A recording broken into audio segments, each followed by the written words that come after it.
Welcome back. Well, lots of earnings to go over as the season is drawing to a close. The first company on our radar this morning is Akums Drugs and Pharmaceutical.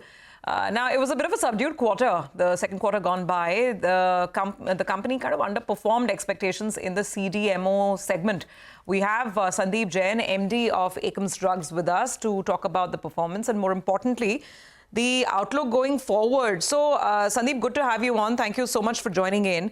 I'm just pulling up the numbers as we start. At a headline number, the revenue is down about 12.5%. And there's been margin pressure as well, right? And there's a lot of weakness in the CDMO segment, which is your largest segment. Here, not only is the revenue down, your margin has come down from almost 18% to 14-odd%. What happened? Actually, there was in Q2 last year there was a special income, whereas we got 82 crores rupees from R&D income. And that is not there. That is not a regular income which is there always and every quarter. We will not get that kind of income. We are getting so many incomes from this R&D on a regular basis, but that huge amount was for the specific quarter. And this quarter we didn't have that kind of order. Otherwise, if you just talk about the CDMO business, that is growing very well, and even we are maintaining the if we just reduce that 82 crores, even the revenue will be almost at par. And we are even more in terms of EBITDA.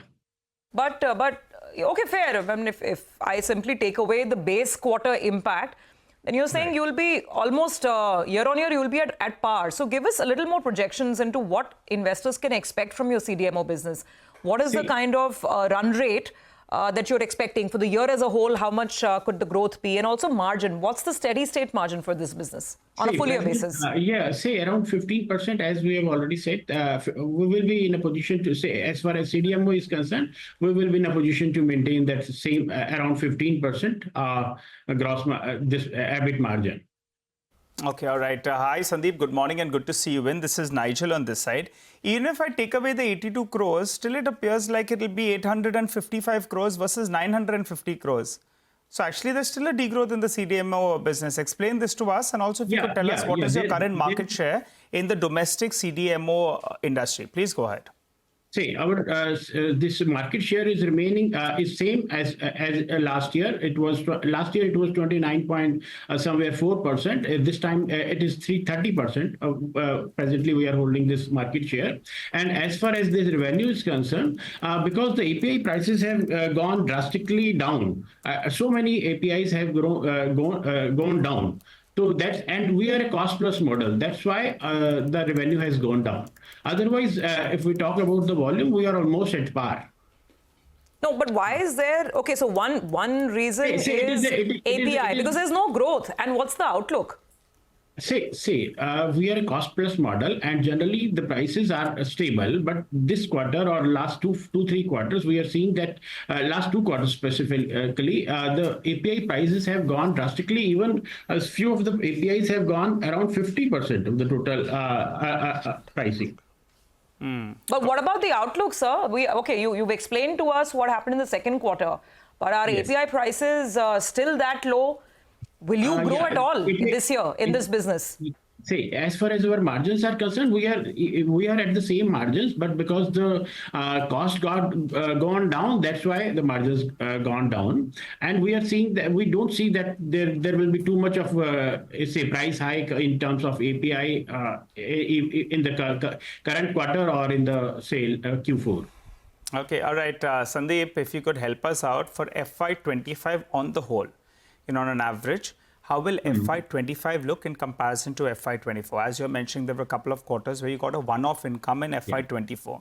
So give and take everything, what will revenues in FY25 look like in comparison to FY24? Out of that, how much will exports contribute? And blended margins, what will they look at? Very simple 3 numbers: revenue growth, exports, as well as margins. where we don't want to give any guidance, but it will be as the Q1 and Q2 has gone, the same will be there in Q3 and Q4. As far as our revenue is concerned, export is concerned, we are around 4.8% to 5% in terms of export, and we will be in a position to maintain that same 5% of the total exports revenue. We are going for 2 more plants for European GMP. That is a separate issue, and we have filed few dossiers for exports, but that will take little time. I'm just looking at it. It appears at the halfway mark, you're more or less flattish, on the revenue front. So FY25 revenues will be flattish in comparison to FY24? See, as far as revenue is concerned, I think that it will be flattish. But as far as the margins is concerned, I think that we will be in a position to maintain the same growth. And just a word on your branded generics and formulations business, because I think in the call you mentioned that you are not too keen on it. Can you just tell us, when are you looking to keep the business, grow it? Are you looking to sell it? What's the plan? No. There is no such plan to sell any business. It was that our main important business, our core business, as far as our revenue is concerned, 78% of the total revenue comes from CDMO business. That's why we told that our main focus is a CDMO business. But it doesn't mean that we are not focusing on the other business like marketing. We are very much focused on this marketing business, and one of the family member take care of that as well. Okay. All right, Mr. Jain, we'll leave it on that note for this quarter. Thank you for joining Thank you. Subdued trends at Akums Drugs in the second quarter. Well,